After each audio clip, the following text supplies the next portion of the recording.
the next word, because it's kind of interesting here, where Paul says, and this is something, if there's any kind of a Jewish audience, they're going to go, oh, Christians. But listen to this. Paul says, an apostle, not from men, nor through man, but through Jesus Christ and God the Father. Yeah, I knew I was going to finish. You know, the less I get done, the less I have to study for next week. Works for me. Okay? So I appreciate you guys talking. So, all right. So, was Jesus a man?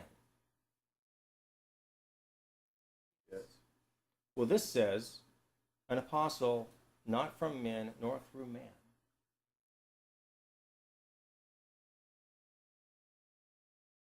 So here we have a hint of the deity of the Messiah. Now, if you look at modern Jews today, they will say, in most cases, there's all kinds of different ideas, but generally speaking, the understanding of the Messiah is a man, just a normal guy with a mom and a dad who's going to come and do really, really great things. Okay? They don't accept the idea of the deity of the Messiah, that the Messiah is God. Right. But that's something that can be very, very easily extrapolated from this text, this idea that not from men nor through man, but through Jesus Christ. So not through man, but through Jesus, Yeshua. Christ is not his last name, the Messiah. Okay? So here's the interesting thing. So is the Messiah, because all the Jewish people you talk to, they're going to dismiss Messiah as being God, or dismiss the Jesus that we teach, because we teach that Messiah is God. Now, I don't like the term Trinity, and the reason why is because the Nicene Creed, which is where that originated from, was actually worded specifically to alienate the Jewish population and to embrace the pagan population. And the reason why that's important is that in 360-something AD, when they came in and said, okay, we got this creed here, we'll tell you what, we want to get everybody together, we want to make an ecumenical church, we want all the people to have the one faith, so sign this or we'll kill you. All right?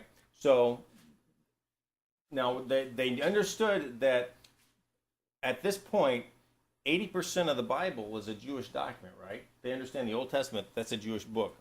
So if I'm not a Jew, but I want to lead this faith that's based in Judaism, and I want to lead it, what do I need to do? I need to alienate all the people that knew more about this than I do. And so the Nicene Creed was worded specifically to suggest that there are three unique individual peoples, and which allows for paganism, and not suggest that there is one true God, which is what Judaism demands. Okay, so with that in mind, I want somebody to take a look at Isaiah 44:6, because I can't remember what it says.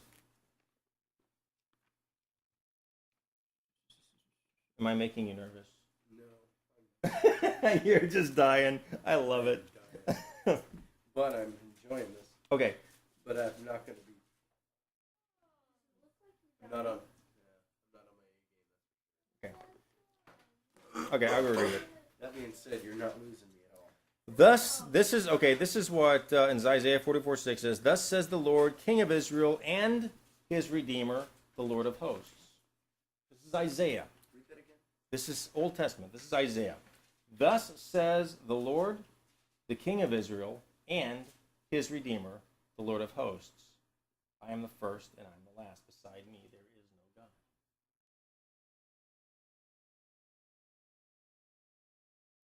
We have two different individuals being talked about here, don't we? Give you another one. Isaiah 48:12 through 16. Normally, I actually have these verses typed out, so I don't have to look them up. Listen to me, O Jacob, and Israel, my called. I am he. I am the first. I am also the last. Indeed, my hand has laid the foundation of the earth, and my right hand has stretched out the heavens. When I call to them, they stand up together. All of you assemble yourselves and hear. Who among them has declared these things? The Lord loves him He shall do his pleasure on Babylon, and his arm shall be against the Chaldeans. Even I, have spoken. Yes, I have called him. I have brought him, and his way will prosper. So there's the I, and there's the him, both speaking of a divine character. Okay, two different personages, if you will.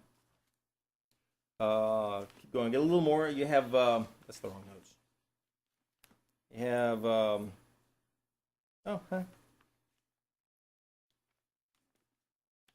lost my piece of paper. They're all green. Yeah, one was in Galatians. Anybody seen Galatians? There it is. I'll pull it out. Zechariah 13:7 and also Psalm 45:6. Somebody get the Psalm and I'll find it. Zechariah 13:7 says, "Awake, O sword, and my shepherd, against the man who is my companion, says the Lord of hosts. Strike the shepherd, and the sheep will be scattered. Then I will turn my hand against the little ones." So here we have God says, I did this study in King James, and here I'm in New King James, and I'm a little distracted, where Paul says, God refers to against the man who is my companion, the companion of God, or the fellow of God, or the compadre, or associate of God. So that's in Zechariah 13:7. Dorothy, shoot for Psalm 45:6 and 7. Because it's the same idea. So that's actually something that the Messiah actually referred to when God said to my God, that he was referring to this verse right here. So who is this guy? Who is this other personage that is a partner with God? Here's the deal. And actually, you can look in rabbinical texts, and you have actually, there are not 3, but 70 different faceted manifestations of God within Judaism. It's not Father, Son, and Holy Spirit. There's 70 different ways that God is identified as a different manifestation. So when I'm talking to Jewish people about the Trinity, which we don't ever talk about Trinity, and I always set them straight on that. So let's talk about the multifaceted character of God. Okay, here's the thing: God's bigger than we are, and the fact that I can't comprehend the complexity of his nature, the complexity of the nature of his being, helps me to believe in him all the more, because we're not that original. The fact that who he is and what he is beyond my comprehension. That's a good thing, because if I can comprehend him, then that means I'm as smart as God. It's not going to work for me. So when I'm talking to Jewish people about this, I talk to them. I say, "Oh man." I talk to people. Would you go shut that off? Let me just finish this thought. Talk to people about the Messiah being God after we've looked at some of these verses. And I go, when Moses saw the burning bush, who did he see? Well, he saw God. He talked to God. Okay, the pillar of fire and the pillar of cloud that led the people of the wilderness through the children of Israel through the wilderness. Who was that? Well, that was God. Okay, so you believe that he can manifest himself as a bush. You can believe he can manifest himself as a cloud. You believe he can manifest as a flame, but you can't believe he can manifest himself as anything else he wants to? God can do what he wants. He's God. That part comes with the definition. So anyway, so that always goes to go, I kind of think about that for a little bit. But anyway, very important when looking in the book of Galatians about understanding who Paul is in a relationship with this. He's actually not coming with a new idea and basically coming as the new CEO of this faith and bringing people to learn about how they can carry this whole Jesus thing on. Okay, he's coming and establishing a foundation for these people so they can learn of this Jewish faith in the Messiah who has come. Okay?